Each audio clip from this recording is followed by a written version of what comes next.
Hello दोस्तों, आज हम डिस्कस करने वाले हैं सीजीएल का मॉक टेस्ट 37वां। इस मॉक टेस्ट में 10 क्वेश्चन होंगे। 10 क्वेश्चन का एनालिसिस होगा। हर एनालिसिस में आपको 4 से 5 क्वेश्चन सीखने को मिलेंगे। आपने कमेंट सेक्शन में ये बताना है कितने क्वेश्चन आपने ठीक किए, कितने क्वेश्चन आपने गलत किए और कितने क्वेश्चन आपको सीखने को मिले। चलिए टेस्ट को शुरू करते हैं। पहला क्वेश्चन देखो, डैश व्यापारिक कंपनियों ने मुगल साम्राज्य के दौरान 1605 में भारत में मछलीपट्टनम में अपने ठिकाने स्थापित किए थे। किसने किए थे? ऑप्शन देखो और कमेंट सेक्शन में बताओ। अंग्रेजों ने, फ्रांसीसियों ने, पुर्तगालियों ने या फिर डच ने? क्या होगा इसका आंसर? छाप दो कमेंट बॉक्स में।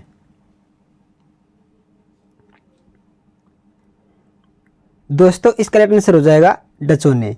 क्या करते हैं डच? एनालिसिस देखो एक बार इसका। डच नीदरलैंड हॉलैंड के निवासी थे। किसके निवासी थे? नीदरलैंड हॉलैंड के। वर्ष 1602 में विभिन्न डच कंपनियों को मिलकर United East India Company of the Netherlands के नाम से व्यापारिक संस्था की स्थापना की गई थी। उन्होंने मुगल साम्राज्य के दौरान, उस समय पे मुगल साम्राज्य शासन कर रहा था, 1605 में मछलीपट्टनम में अपनी प्रथम फैक्ट्री स्थापित की। पुर्तगालियों ने 1503 ईस्वी में कोचिन में अपनी प्रथम फैक्ट्री स्थापित की। अंग्रेजों ने 1603 ईस्वी में सूरत में अपनी स्थायी फैक्ट्री की स्थापना की। फ्रांसीसियों ने 1668 में सूरत में अपनी प्रथम फैक्ट्री कोठी स्थापित की। देखो एक क्वेश्चन से कितने क्वेश्चन कवर हो गए।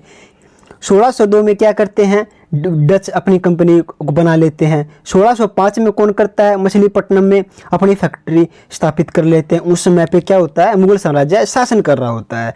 पुर्तगालियों ने 1503 में कोचिन में अपनी फैक्ट्री स्थापित कर दी। अंग्रेजों ने 1613 में सूरत में अपनी फैक्ट्री स्थापित कर दी। फ्रांसीसियों ने 1668 में फिर से सूरत में अपनी प्रथम कोठी स्थापित कर दी। तो ऐसे ही चलता गया। आपने ध्यान रखना है किस वर्ष किसने अपनी फैक्ट्रियां स्थापित की।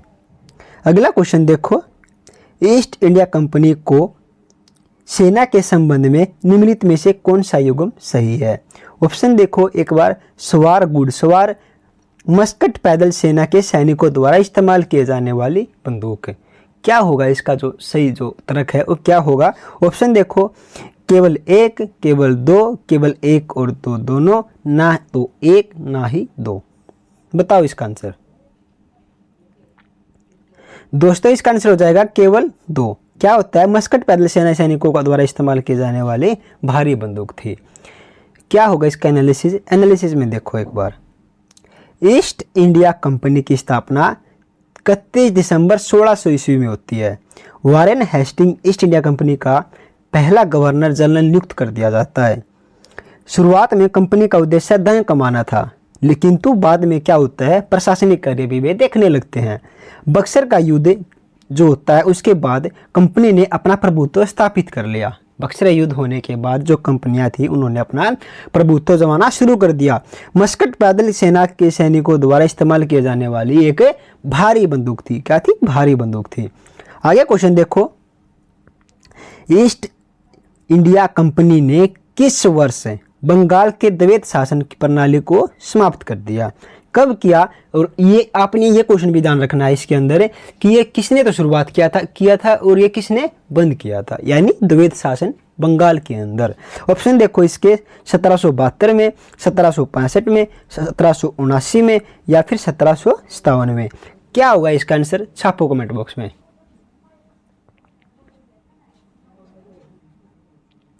दोस्तों इसका आंसर हो जाएगा 1772 में। क्या होता है इसका एनालिसिस में वो देखो। 1765 में लॉर्ड क्लाइव के द्वारा द्वैत शासन लागू कर दिया गया। देखो किसने लागू किया? लॉर्ड क्लाइव ने किया। कब किया? 1765 में किया। लेकिन बंद किसने किया इसको? वारेन हेस्टिंग ने बंद किया, 1772 में किया। क्लाइव द्वारा लागू की गई शासन प्रणाली को समाप्त कर दिया गया। किसके द्वारा? वारेन हेस्टिंग के द्वारा। ध्यान रखना है क्वेश्चन। 1772 में बंद किया और 1765 में लॉर्ड क्लाइव ने इसको चालू किया था, लागू किया था। अगला क्वेश्चन देखो, इंग्लिश ईस्ट इंडिया कंपनी ने वर्ष डैश में बंगाल की दीवानी प्राप्त की। किसकी? बंगाल की दीवानी प्राप्त की। कब की? ऑप्शन देखो, 1770 में, 1765 में, 1760 में या फिर 1755 में। क्या होगा इसका आंसर, छाप दो कमेंट बॉक्स में।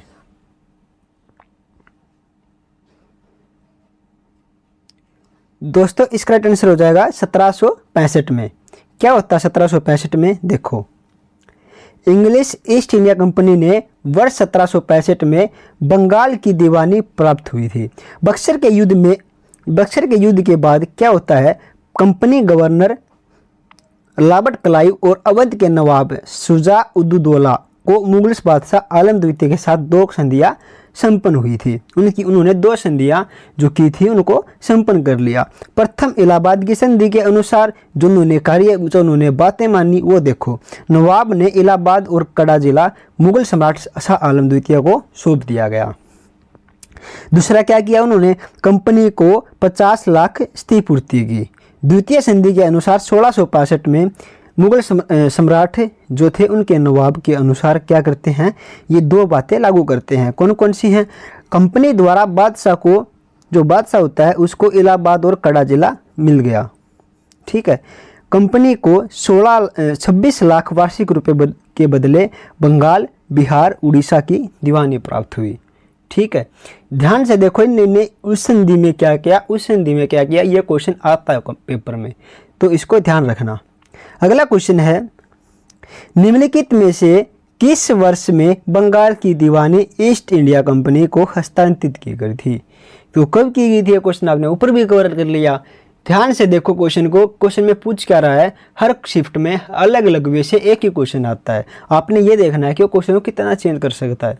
तो इसका आंसर क्या होंगे, ऑप्शन देखो 1778 में, 1880 में, 1765 में या फिर 1554 में। क्या होगा इसका आंसर, छाप दो कमेंट बॉक्स में। तो दोस्तों इसका आंसर हो जाएगा 1765 में। क्या होता है 1765 में, जो बंगाल की दीवानी ईस्ट इंडिया कंपनी है उसको हस्तांतरित कर दी गई थी। अगला क्वेश्चन देखो, मुगल सम्राट शाह आलम द्वितीय ने ईस्ट इंडिया कंपनी को बंगाल प्रांत का दीवान किस वर्ष नियुक्त किया गया। ये भी वही क्वेश्चन है, शिफ्ट अलग है, पेपर अलग है। ये एसएससी जीडी में पूछा गया था और वहाँ पर किस वर्ष में, किस पेपर में पूछा गया था वो देखो। तो वहाँ पर CSSL में पूछा गया 2021 में, ठीक है। तो किस वर्ष प्राप्त होती है, इसका आंसर हो जाएगा 1765 में। अगला क्वेश्चन है, इस क्वेश्चन का एनालिसिस देखो। शाह आलम द्वितीय 1759 से 1806 तक इसका नाम अलीगौर था, ठीक है। इसी के समय पानीपत का तृतीय युद्ध होता है। कब होता है, 1761 में होता है। उसके बाद बक्सर का युद्ध होता है 1764 में। बक्सर के युद्ध के पश्चात दोनों पक्षों के मध्यम अगस्त 1765 में इलाहाबाद की संधि हुई थी, जिसमें ये शर्तें लागू की गई थी। शर्तों को देखो एक बार। अवध के नवाब शुजा उद दौला ने अंग्रेजों को 50 लाख रुपए देना स्वीकार किया कि मैं तुम्हें 50 लाख रुपए दे दूंगा। कड़ा और इलाहाबाद के जिले को मुगल बादशाह को दे दिए गए। मुगल बादशाह को दे दिए गए कौन कौन से जिले, कड़ा और इलाहाबाद। इसके बाद शाह आलम ने अपने फरमान द्वारा ईस्ट इंडिया कंपनी को बंगाल, बिहार, उड़ीसा, ठीक है, ये क्या कर दिया, इनका दीवानी स्थायी रूप से दे दी कि तुम भी इनको रख लो। बदले में कंपनी सम्राट को 16 लाख रुपए देने का प्रस्ताव दिया। आगे क्वेश्चन देखो, ब्रिटिश ईस्ट इंडिया कंपनी ने वर्ष डैश में फ्रांसीसियों से पुडुचेरी को छीनकर उस पर कब्जा कर लिया गया। कब किया गया, ऑप्शन देखो 1699 में, 1738 में, 1674 में या फिर 1761 में। क्या होगा इसका आंसर, छाप दो कमेंट बॉक्स में।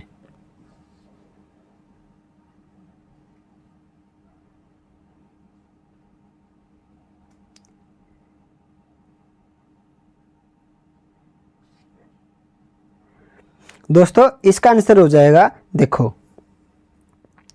ब्रिटिश ईस्ट इंडिया कंपनी ने वर्ष 1761 में, कब, 1761 में फ्रांसीसियों से पुडुचेरी को छीनकर उस पर कब्जा कर लिया। कब किया, 1761 में किया। इसका राइट आंसर हो जाएगा 1761 में। अगला क्वेश्चन है, 1751 में the series of the Arcot का युद्ध घेराबंदी में कौन विजयी हुआ था। ऑप्शन देखो, फ्रांस, डच, पुर्तगाल या फिर अंग्रेज? कौन होता है विजयी, बताओ जल्दी। दोस्तों इसका आंसर हो जाएगा अंग्रेज। इस क्वेश्चन का एनालिसिस देखो एक बार। अर्कोट या अर्काट का युद्ध की घेराबंदी 23 सितंबर से लेकर 14 नवंबर तक 1751 में ब्रिटिश ईस्ट इंडिया कंपनी की सेनाओं द्वारा अर्कोट से हुई थी। इसका नेतृत्व रॉबर्ट क्लाइव और कर्नाटक के नवाब चंदा साहब की सेना ने किया था, जिसमें अंग्रेजी सेना की जीत होती है। इसमें से चंदा साहब को फ्रांसीसी ईस्ट इंडिया कंपनी का साथ प्राप्त होता है। क्या करते हैं, अंग्रेज जीत जाते हैं और क्या करते हैं, उसके साथ जो वहाँ का नवाब होता है वो चंदा साहब को फ्रांसीसी ईस्ट इंडिया कंपनी से अपना साथ प्राप्त कर लेता है। अगला क्वेश्चन देखो, अंग्रेजों ने नवाब के कुशासन के बहाने निम्नलिखित में से किस रियासत पर कब्जा कर लिया गया था? ऑप्शन देखो, उदयपुर पर, अवध, सतारा या फिर नागपुर। क्या होगा इसका आंसर, छाप दो कमेंट बॉक्स में।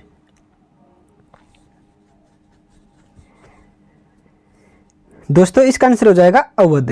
क्या करते हैं ये अवध पर, इसका एनालिसिस देखो।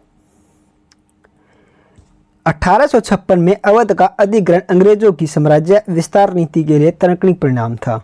इसमें कुशासन के आरोप के आधार पर अवध के नवाब वजीद अली शाह को गद्दी से उतार दिया गया। अवध के प्रत्यक्ष रूप से ब्रिटिश साम्राज्य को मिला लिया गया। देखो अंग्रेजों ने क्या किया, उसको गद्दी से उठा के फेंक दिया कि जा यहाँ हम शासन करेंगे, और प्रत्यक्ष रूप से ब्रिटिश साम्राज्य से मिल लिया गया। अगला क्वेश्चन देखो, लास्ट क्वेश्चन है ये। यान डाबू की संधि 1826 के माध्यम से ब्रिटिश ईस्ट इंडिया कंपनी द्वारा निम्नलिखित में से कौन सा क्षेत्र हड़प लिया गया था? ऑप्शन देखो, असम, कश्मीर, उड़ीसा या फिर लद्दाख। क्या होगा इसका आंसर, बताओ कमेंट बॉक्स में।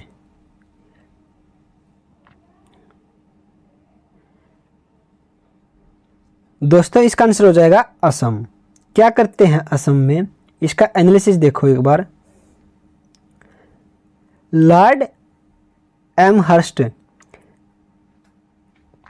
1823 से लेकर 1828 के ईस्वी के समय में प्रथम आंग्ल बर्मा युद्ध 1824 से 1826 में लड़ा गया। 1826 में यान डाबू की संधि द्वारा समाप्त हुआ। इस संधि के माध्यम से ब्रिटिश ईस्ट इंडिया कंपनी द्वारा असम क्षेत्र को हड़प लिया गया था। यानी इन्होंने इस संधि के द्वारा ही असम को हड़प लिया था। किसने? ब्रिटिश ईस्ट इंडिया कंपनी ने। दोस्तों 10 क्वेश्चन हो गए हैं। आपने कितने क्वेश्चन ठीक किए, कितने क्वेश्चन गलत किए, छाप दो कमेंट बॉक्स में, ताकि मुझे ये पता लग जाए जो क्वेश्चन करवा रहा हूँ वो आपके वैसे कितने हार्ड और कितने ईजी हैं। ये क्वेश्चन सारे प्रीवियस ईयर क्वेश्चन रहेंगे। आपने देखा भी होगा कि इस पेपर में कौन सा क्वेश्चन आया है। हर क्वेश्चन का एनालिसिस भी हुआ है। हर क्वेश्चन में आपको 3 से 4 क्वेश्चन सीखने को भी मिले हैं। दोस्तों कैसी लगी आपको क्लास, कमेंट सेक्शन में जरूर बताइएगा।